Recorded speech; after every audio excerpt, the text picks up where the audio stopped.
Good morning everyone and welcome back to Craft Eccentricity, and today is my surprise creation project share.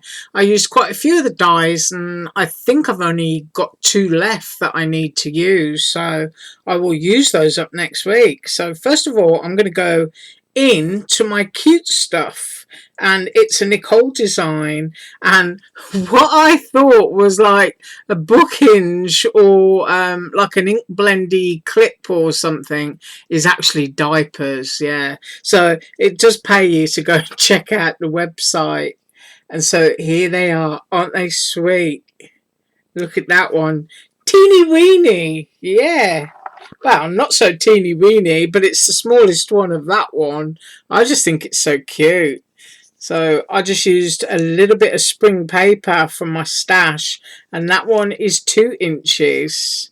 And because they kind of like loop around like that, you can turn them into a tag. And the other one is 2 3/4 inches. Isn't they sweet? Let's have a close up. Ooh, just look at that.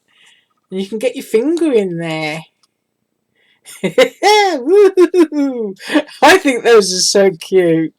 Their little legs. Actually, you know, if you've got any baby dies, you could see if these would fit.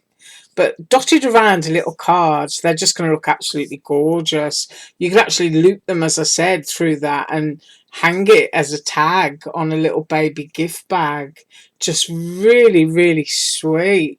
So that is the first one. I'm putting them down delicately so as not to harm them. There. Next up is my design, and it's my little sweetheart. And I've also used some Creative Path ephemera here with sort of all balloons going on behind, and I've turned mine into a balloon. And here's that gorgeous wavy edge arch frame. Isn't that lovely? Look at that emboss on the edge. Ooh, I love that. And my little sweetheart has got some blush on the cheeks. Got his little dots that go back in so that the eyes are made nice and easy. I've got a little bit of fluff down there. I'm always looking at fluff on my cards because I'm always wondering where it comes from. Probably comes from me. Right, the little sweetheart with his little bow is 2 1/4 inches, and of course it can be a little girly sweetheart by putting the bow up there in the hair, but all the little cheeks and the nose and the mouth are embossed. And I do love this ephemera. I just think it's such lovely colours. And the size of the frame that I used, I did measure these in the haul, but this one that it's sitting on is 5 1/2 inches. So this one is, I think, the biggest one in the set, and 4 1/4. So that is my next cutie. I'll pop that one there. And then next up is that set that I said looked quite interesting, and for my card I've just used 3 of them and layered them up, but I did take one of them and just score it. So if I open that out, you can see how I scored it.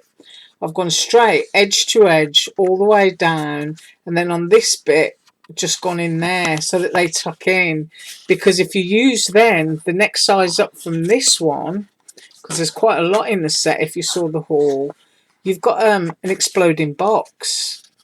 So you can make your lid and make your lid quite sturdy, but you know, just score that there so that when the person takes the lid off, it's going to come open with anything else that you've got in there. So I just thought that's really, really cute. I'm actually going to put my little diapers in it. There. That looks cute. You could do a little box filled with diapers. Oh, dear me.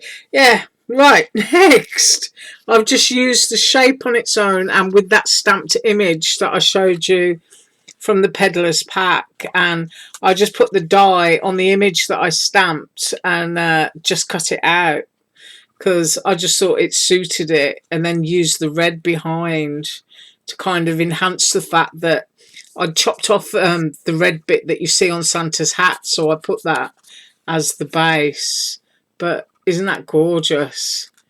What a beautiful shape. A really, really simple shape, but there's just so much you can do with it. As I said, I've just done a plain card here.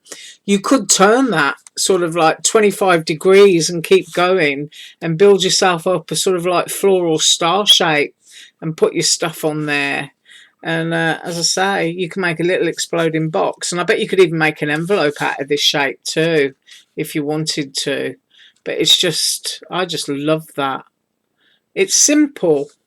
Yeah, simple and clean. Clean and simple. There's a word for that, isn't there? I think they call it CAS in the crafting world. And I already did measure that set yesterday. And it is. It's a gorgeous set. It's very comprehensive. Got lots in it. And then next up, I used Surprise Creations' new slimline die, which is a full-size slimline with the loopy edge, and also Nicole's flowers and leaves, which come in quite a big set, actually. You're getting like 4 or 5 sets of leaves, and these kind of like firework type flowers. And so what I wanted to do was kind of like give the effect of summer is over, but not quite. So it's sort of like sun-bleached flowers. Get a close-up there. I'll show you the colours that I used for that in a second. These are all Distress Oxides. And in the background there, just a little bit that I've used, the Panalisa Harlequin stamp. And that was done in Vintage Photo Archival, but the rest just done in oxide. And I wanted it matchy-matchy. I kind of like wanted it to sort of like vanish off into the background. And I guess it's better if I put it that way, because, my camera doesn't fit much in. But I just absolutely love that. And I'm going to measure the dimension of that flower. Now, I've got it curled up a bit towards me, so I'm going to say that it's 3 inches in diameter. And I will give you a close-up there. It is, isn't it? It's very, very sort of like camouflaged. As I said, I've got this space up here where I'm going to put a sentiment, and it's my hubby's birthday soon, and he loves sunflowers. And I thought that was like a cross between a sunflower and a dandelion. And that little sprig of leaves there is 3¼ inches from the stem to the top leaf. But I just think that's so pretty. And these are the colours that I used. I've still got them on my desk. I used the Archival in Vintage Photo, and in my distress colours, if I flip that over, we've got Rustic Wilderness, Walnut Stain, Mustard Seed and Vintage Photo, and those are the oxides that I used to do it with. But I just thought that was a really nice combination. It just reminds me of, as I said, sort of sun-bleached and pressed flowers and things like that. And just right at the end of the season, just love it. So you could do that, all bright and sparkly. You could use these like fireworks, or you could just do what I've done and do a few muted shades. Right, so that is what I got for you today. And I am back up tomorrow, because it's Friday, with MX Art. And the requests from Tuesday, I think it was. Yes, I think it was Tuesday, was for steampunk and to see the holly leaves and the grapevines. So I'll try and do that. And if I don't fall asleep, I'll go for one of the snowmen, because somebody said please do a snowman. So I'll try to do that as well. Right, well, I thank you so much for watching. Have an absolutely awesome day. Bye.